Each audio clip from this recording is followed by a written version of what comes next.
बेटा डिस्कनेक्ट हो गया था, आपका लेक्चर भी खत्म नहीं हुआ है, इट्स 40 मिनट्स ओनली, ठीक है। प्लीज अपने कोलीग्स को मैसेज करो to be there in the meeting, क्योंकि आपके अटेंडेंस जो है वो लास्ट 10 मिनट्स में होनी है। मुझे इसके बाद कोई ना कहे कि हम लेक्चर में थ्रू आउट द थे और हमारा लास्ट 10 मिनट में डिस्कनेक्ट हो गया। I am telling you people again over again कि आपकी जो अटेंडेंस है वो लास्ट 10 मिनट्स में होगी। 63 पार्टिसिपेंट्स प्लस थे और अब तो देयर आर ओनली 39। हम बच्चे ज्वाइन कर रहे हैं। ओके, क्योंकि आपकी लास्ट 10 मिनट्स में बेटा अटेंडेंस होनी है। ओके, मैं फिर कंटिन्यू करी हूँ, ऑलमोस्ट 50 तक हो गए हैं स्टूडेंट्स, ठीक है। फिर हमने आपने फर्स्ट ईयर में पढ़ा हुआ है कि इसका काम जो है वो फेरेटिन को स्टोर करना भी होता है, ठीक है, और टॉक्सिक कंपाउंड का यहाँ पे इसकी ब्रेक डाउन हो रही होती है। We have discussed it.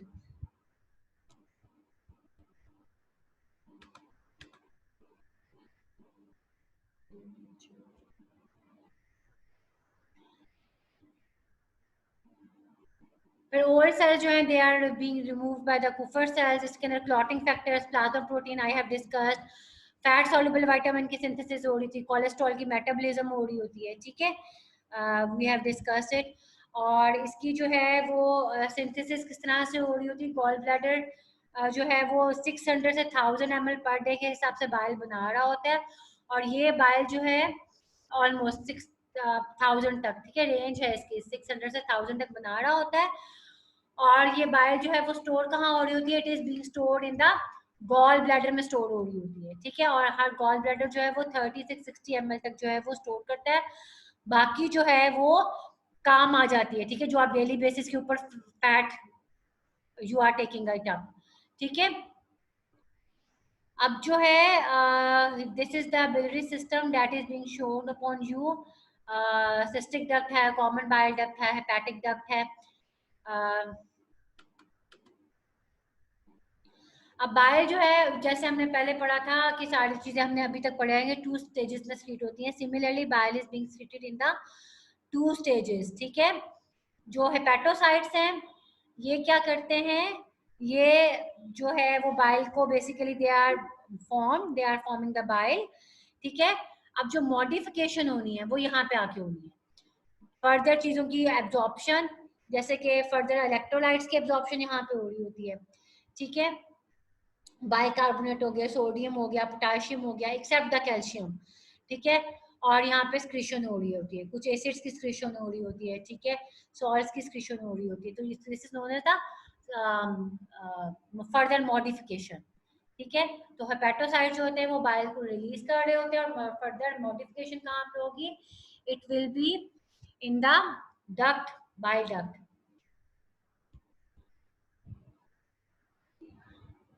अब इसके जो कंपोजिशन आ जाती है, इसी कंपोजिशन के अंदर जो बेसिकली जो है इसके अंदर बाइल पिगमेंट्स होते हैं, ठीक है, बिलिरुबिन होता है एंड ग्लूकुरोनिक एसिड होता है, बाइल सॉल्ट्स होते हैं, बाइल एसिड्स होते हैं, कोलेस्ट्रॉल होता है, फॉस्फोलिपिड्स होते हैं, वाटर होता है, इलेक्ट्रोलाइट्स होते हैं। इसके अंदर इलेक्ट्रोलाइट्स में I already have mentioned, sodium होता है, पोटेशियम होता है, बाइकार्बोनेट होता है, क्लोराइड होता है, ठीक है। तो ये सारी जो है वो इसकी कंपोजिशन में आती हैं। जब फर्दर मॉडिफिकेशन हो रही होती है तो जो इलेक्ट्रोलाइट्स जो और वाटर जो होते हैं ना वो फर्दर रीएब्जॉर्ब हो जाते हैं, ठीक है। सोडियम तो जो होता है वो प्राइमरी एक्टिव ट्रांसपोर्ट के थ्रू हो रहा होता है, और क्लोराइड जो होते हैं वो साथ ही सेकेंडरीली एब्जॉर्ब हो जाते हैं, जिसकी वजह say that is how the bile is being concentrated और इट इज बीइंग मॉडिफाइड, ठीक है। मॉडिफिकेशन का होनी थी, it will be carried into the duct. ये वही फंक्शंस आ गए इसके कि इसका क्या काम होता है, बाइल का फैट्स की मल्सिफिकेशन कर रहा होता है, फैट सॉल्युबल विटामिन्स को via forming the myself absorb कर रहा होता है, कोलेस्ट्रॉल की एक्सक्रीशन कर रहा होता है, excretion of break down products of haemoglobin कर रहा होता है, ठीक है। आपको बाइल के फंक्शन आने चाहिए। ये वही है, एलिमिनेशन ऑफ बिलिरुबिन कर रहा है, और ये फैट की इमल्सिफिकेशन दिखाई हुई है वाया फॉर्मिंग द माइसेल्स, ठीक है। डिटर्जेंट एक्शन बेसिकली इसका होता है। that is how it is going to form the or absorb the free fatty acids. ठीक है,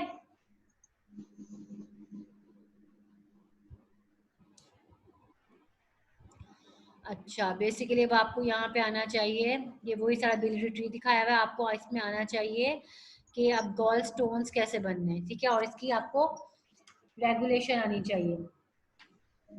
गॉल ब्लैडर जो है वो रेगुलेट कैसे हो रहा होता है, कैसे कौन सी चीजें कमांड करेंगी, obviously again the high fatty food, ठीक है, when it would be there तो क्या होगा, कॉलिसिस्टोकाइनिन, हमने क्या कहा था कि अगर फैट इज देयर तो कॉलिसिस्टोकाइनिन जो होता है वो रिलीज हो रहा होता है, ठीक है, कॉलिसिस्टोकाइनिन और स्क्रीटिन रिलीज हो रहा होता है।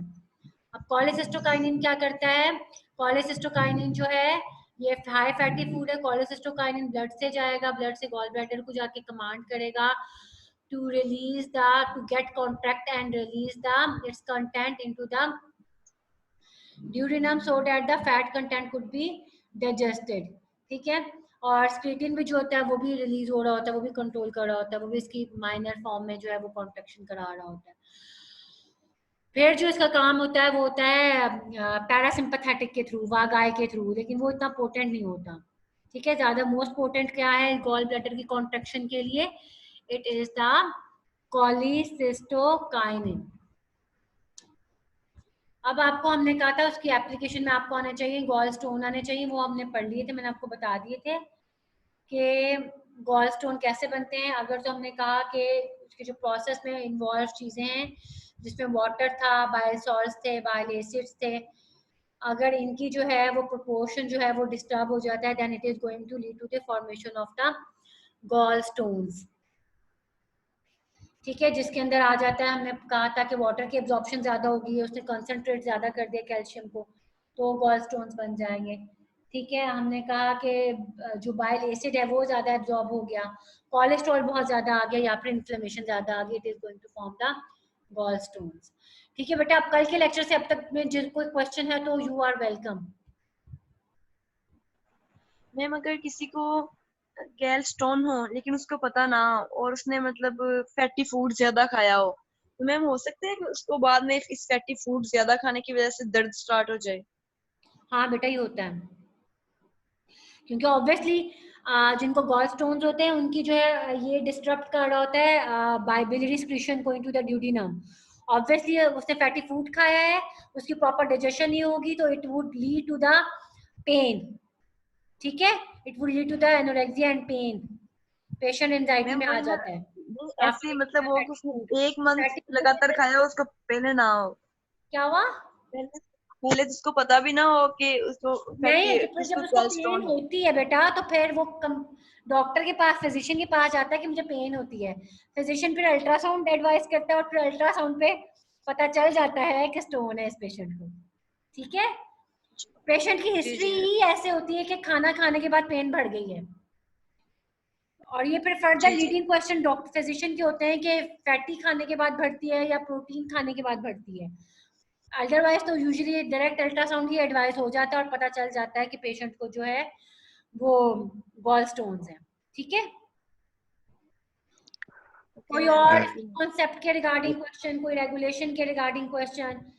अब तक हमने बेटा ये वाला पूरा चैप्टर ऑलमोस्ट हो गया है अब आपका, इसके अंदर इंपॉर्टेंट HCl एक्सक्रीशन और उसकी रेगुलेशन था, बाइल के function it is very important, ठीक है, और गॉल स्टोन कैसे बनते हैं it is very important, function of bile salts very important, मैं आपको बता देती हूँ function of bile salts very important, secretion of gastric gland is important and its regulation is important, pancreatic secretion में से जो है वो MCQs आ जाते हैं, और ये चीजें इंपॉर्टेंट है कौन सा हार्मोन किसको स्टिमुलेट कर रहा है, जैसे मैंने अभी कहा गॉल ब्लैडर की पोटेंट कॉन्ट्रैक्शन कौन करवाता है, it is the cholecystokinin which is responsible for the potent contraction of the gall bladder, ठीक है, जो है वागाय का भी रोल होता है लेकिन most potent is the cholecystokinin, ठीक है, जो गॉल ब्लैडर की कॉन्ट्रैक्शन करवाता है, तो इसके साथ एक्शन जो है ना कि स्क्रीटिंग कब रिलीज हो रहा है, वो फैट के रिस्पांस में रिलीज हो रहा है, एसिडिक कंटेंट के फॉर्म में रिलीज हो रहा है, तो ये वाली चीजें आपसे एमसीक्यूज में पूछी जाती हैं, ठीक है। तो नंबर जी मैम जी, एक 72 क्वेश्चन है, वो भी मैं करना चाहता हूँ। जी। अभी आपने बयान किया है कि जो बाइल की प्रोडक्शन है वो 600 मिलीलीटर से लेकर 1000 मिलीलीटर तक होती है, हाँ जी, जबकि इसका जो स्टोरेज है वो गाल ब्लैडर में इसका स्टोरेज ऑलमोस्ट सिर्फ 30 30 तक है मिलीलीटर से 60 जी। मिलीलीटर तक है। हाँ तो हाँ। वो इतना अमाउंट तो नहीं है जो स्टोर, और बाकी का डायरेक्ट यूज अगर हो जाता है तो ये स्टोर शुदा तो इतना ज्यादा अमाउंट नहीं है। तो फिर अगर गाल ब्लैडर को रिमूव कर देते हैं तो इतना ज्यादा डिस्टर्बेंस तो नहीं आना चाहिए फैट अब्जॉर्प्शन में, तो वो फिर कैसे आ जाता है? 30 मिलीलीटर तो कोई इतना अमाउंट नहीं है 1 लीटर के अगेंस्ट, अगर देखा जाए जो प्रोडक्शन है एक्चुअल। अच्छा बेटा, this is the good question. मैं इसको ना सॉर्ट आउट करके फिर मैं फर्दर आपको इसको बताऊंगी। जी, जो अभी और मेरा ख्याल है कि बाकी ये फर्दर उसके अंदर मॉडिफिकेशन हो रही होती है, क्योंकि जब बॉल बाइल स्टोर होती है तो उसके अंदर फर्दर बाइल सॉल्ट्स जो हैं वो ऐड हो रहे होते हैं, और बाइल सॉल्ट जो है वो उसका मोस्ट पोटेंट काम होता है उसके अंदर, उनको एमल्सिफिकेशन के अंदर, फैट एमल्सिफिकेशन के अंदर। जब बाइल स्टोर होती है तो उसके अंदर फर्दर मॉडिफिकेशन होती है। आप अगर देखो जब वो डक्ट के अंदर जाती है तो फर्दर मॉडिफिकेशन डक्ट के अंदर होनी है, ठीक है, यस मैम। जहाँ पे सॉल्ट्स जी रिलीज मैम। हो रहे हैं, ठीक है ना, जी जो मैम। कि नो डिऑक्सीकॉलिक एसिड और ये वाले जो सारे हैं, आपने बायोकेमिस्ट्री में पढ़ा होगा, ठीक है। तो फिनो डिऑक्सीकॉलिक एसिड, टोरोकॉलिक एसिड, ये जो सारे हैं ये उसके अंदर फर्दर ऐड होते हैं, फर्दर मॉडिफिकेशन हो रही होती है। ये जो डायरेक्टली रिलीज हो रहे होते हैं they are not being modified, तो इनका जो है वो जी मोस्ट मैम। पोर्टेंट इफेक्ट नहीं आता फैट्स के ऊपर, ठीक है। नो डाउट थोड़ा बहुत करता है, लेकिन ऐसा नहीं होता कि पोर्टेंट इफेक्ट आता है, फैट की प्रॉपर डाइजेशन होती है, ठीक है। यही वजह है कि जब आप कॉलिसिस्टेक्टमी के बाद पेशेंट्स देखते हो and they are not avoiding the fat, then fat start depositing into their viscera and into their peripheral part of the bodies, ठीक है। विस्रल ओबेसिटी भी हो जाती है उनके अंदर बहुत ज्यादा, और उसके अंदर फैट ओबेसिटी भी हो जाती है, ठीक है। मैं इसको फिर राइट भी मैम। रिकन्फर्म कर दूंगी, लेकिन जहां तक अभी तक मैंने पढ़ा है, मुझे नॉलेज है, it is how that it happens, ठीक है। जी राइट। चलिए, thank you so much. Excuse me ma'am. जी बेटा। मैम ये जीआईडी खत्म हो गया हमारा? हाँ जी बेटा, जीआईटी फिनिश है, अब आपका एंडो स्टार्ट होगा कल से। इंशाल्लाह मैम। जी मैम आप स्लाइड्स अपलोड ही नहीं करती? नहीं नहीं बेटा, मेरे पास ना कल थोड़ा सा इशू था, तो मैं इंशाल्लाह आज आपको कर दूंगी, ठीक है। मैम मैंने रमजान में भी आपको मैसेज किया था। मैं कर दूंगी। तुम उस्मान बात कर रहे हो? जी मैम। मैं तुम्हें कर देती हूँ, मैं तुम्हें शेयर कर देती हूँ। खाली स्लाइड्स चाहिए, मैं तुम्हें खाली स्लाइड्स मैं अभी आपको व्हाट्सएप पे शेयर कर देती हूँ। गूगल मैम क्लासरूम खाली पे नहीं हो, अंदर लिखा हुआ हो मैम। नहीं, खाली स्लाइड से मतलब विदाउट वॉइस, विदाउट चलो वॉइस, ठीक। ठीक है। Yes ma'am. तो वो मैं आप लोगों को, और गूगल क्लासरूम पे मैं आपको ना शाम तक शेयर कर दूंगी, ठीक है। ये पूरा लेक्चर मैं आपको व्हाट्सएप पे शेयर कर देती हूँ, उधर से डाउनलोड कर लो। गूगल क्लासरूम पे शाम में शेयर कर दूंगी विद वॉइस रिकॉर्डिंग, ठीक है। Thank you so much, thank you so much बेटा, ओके यू कैन मैम, अल्लाह हाफिज। Thank you ma'am.